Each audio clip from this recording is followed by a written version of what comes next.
السلام علیکم ورحمۃ اللہ وبرکاتہ۔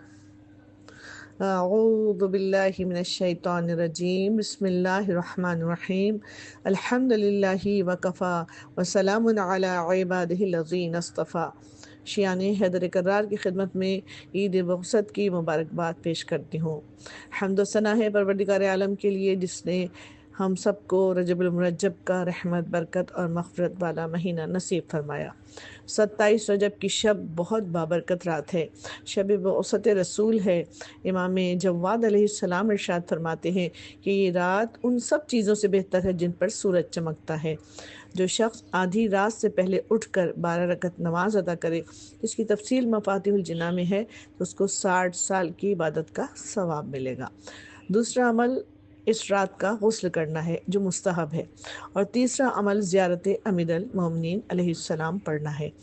اہل سنت کے عالم ابو عبداللہ محمد ابن بطوطہ نے امیر المومنین کے روضے پر حاضری دی۔ وہ واقعہ تحریر کرتے ہیں کہ اس شہر کے رہنے والے سب کے سب رافضی ہیں، اور مولا کائنات کے روضے سے 27ویں رجب کی رات، جسے لیلۃ المحیا یعنی جاگنے کی رات کہتے ہیں، اس رات روضہ امیر المومنین سے بہت سی کرامات ظہور میں آتی ہیں۔ کوفہ، بصرہ، خراسان، بلاد فارس، روم سے بیمار، مفلوج، زمیگیر اور یہ سب لوگ روضے پر آتے ہیں۔ نماز عشاء کے بعد امیر المومنین کی زرعی پر جاتے ہیں، اور جب آدھی رات گزر جاتی ہے تو جو مفلوج اور زمیگیر ہیں، جو حرکت نہیں کر سکتے تھے، وہ ایسا شفا پا کر کھڑے ہو جاتے ہیں جیسے اس میں کسی کو کوئی بیماری ہی نہیں تھی، اور کلمہ لا الہ الا اللہ محمد رسول اللہ علیہ ولی اللہ پڑھتے ہوئے وہاں سے جاتے ہیں۔ 27 رجب کا دن بہت بڑی عید ہے۔ حضور مبعوث برسالت ہوئے۔ اس دن کے بھی چند اعمال ہیں، جس میں سب سے پہلے غسل کرنا مستحب ہے، اور روزہ رکھنا۔ 27 رجب کا روزہ سال بھر میں سے ان 4 روزوں میں سے ہے کہ اس کا ثواب 70 سال کے روزوں کا ثواب ہے۔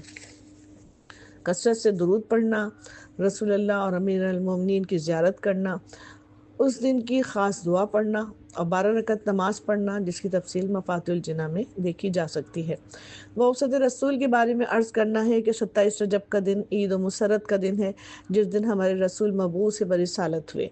ہمارے رسول وجہ تخلیق کائنات ہیں۔ جب اللہ نے چاہا کہ میں پہچانا جاؤں تو اپنے نور سے محمد مصطفیٰ کے نور کو پیدا کیا۔ حدیث رسول ہے کہ کنت نبیا آدم بین الماء والطین، میں اس وقت بھی نبی تھا جب حضرت آدم آب و گل کے درمیان تھے۔ پھر ہمارے رسول اس دنیا میں آئے اور 40 برس تک اپنے حسن عمل، حسن کردار اور حسن اخلاق سے خاموش تبلیغ کرتے رہے، یہاں تک کہ لوگ آپ کو صادق و امین کے لقب سے پکارنے لگے۔ آپ غار حرا میں عبادت کرتے تھے۔ جب 40 برس کے ہوئے اور 27 رجب کی فجر کے وقت آپ عبادت الہی میں مصروف تھے تو جبرائیل حسین ترین شکل میں آئے اور کہا کہ پروردگار عالم بعد تحفہ درود و سلام کے ارشاد فرما رہا ہے کہ اللہ نے آپ کو جن و انس کا رسول بنا کر بھیجا ہے۔ آپ دین اسلام کی تبلیغ کریں، عقیدہ توحید، نبوت، ولایت کی دعوت دیں، اور پھر یہی وہ مبارک لمحہ ہے جب قرآن مجید کے نزول کا آغاز ہوا اور جبرائیل نے سورہ علق کی آیات کی تلاوت کی۔ جب آپ غار حرا سے نکلے تو ہر وہ چیز جو راستے میں تھی، درخت ہوں یا گل بوٹے، سب السلام علیکہ یا رسول اللہ کہہ رہے تھے، اور آپ کی نورانیت کا یہ عالم تھا کہ جب گھر میں آئے تو جناب خدیجہ آپ کی نورانیت کو حیرت اور خوشی کے ساتھ دیکھ رہی تھیں۔ تو آپ نے فرمایا کہ غار حرا میں جبرائیل آئے تھے اور کہا کہ اللہ نے مجھے مبعوث برسالت کیا ہے، اور سورہ علق کی آیات کی تلاوت کی۔ جناب خدیجہ اور مولا کائنات نے تصدیق رسالت کی کے اظہار کے لیے کلمہ پڑھا، نماز جماعت ہوئی، رسول امام تھے، مولا کائنات اور خدیجۃ الکبریٰ ماموم تھی۔ حضرت علی نے فرمایا، یا رسول اللہ، میں نے شیطان کو فریاد کرتے سنا ہے۔ آپ نے فرمایا، یا علی، جو میں دیکھتا ہوں وہ تم دیکھتے ہو، جو میں سنتا ہوں وہ تم سنتے ہو، فرق یہ ہے کہ میں نبی ہوں، تم میرے وصی ہو۔ شیطان گریہ اس لیے کر رہا ہے کہ وہ مایوس ہو گیا ہے کہ اللہ نے مجھے دین اسلام کی تبلیغ کا حکم دیا ہے اور دین کو محفوظ کرنے کے لیے تمہیں اور تمہارے بیٹوں کی امامت و ولایت کو پیش کیا ہے۔ آج بھی جو ہے وہ ایک امام پردہ غیبت میں رہ کر دین اسلام کا کا محافظ بنا ہوا ہے۔ 27 رجب کے پیغامات میں سے پہلا پیغام، قال رسول اللہ صلی اللہ علیہ وآلہ وسلم انما بعثت لأتمم مکارم الاخلاق، کہ رسول ارشاد فرما رہے ہیں کہ میں اس لیے مبعوث ہوا ہوں کہ اخلاق حسنہ کی تکمیل کروں۔ اگر ہم یہ چاہتے ہیں کہ اپنے رسول سے قریب ہو جائیں تو رسول فرما رہے ہیں کہ جو مجھ سے قریب ہونا چاہتا ہے تو اس کو چاہیے کہ وہ لوگوں سے نزدیک ہو اور خوش اخلاق ہو۔ 27 رجب کو کتنی مسرت و خوشی کی بات ہے کہ قرآن مجید جو ہماری زندگی کے لیے مکمل ضابطۂ حیات ہے اس کا نزول ہوا ہے۔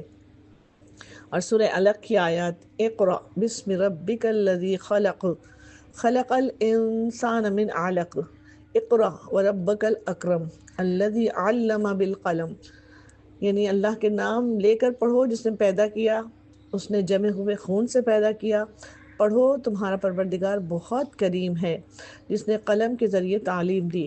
یعنی قرآن کی پہلی وحی میں اللہ پڑھنے اور لکھنے کی بات کر رہا ہے، تعلیم کی بات کر رہا ہے۔ یہ پیغام ہے بعثت رسول کا آج 27 رجب کا، کہ اگر ہم اللہ اور معصومین کی خوشنودی چاہتے ہیں تو ہم دین و شریعت اور قرآن سے وابستہ رہیں، علم و عمل کر کے دنیا و آخرت کی تمام نیکیوں کو حاصل کریں۔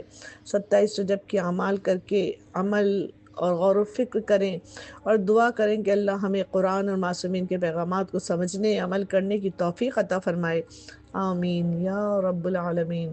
وصلی اللہ علی محمد و آل محمد، التماس دعا۔ خدا حافظ۔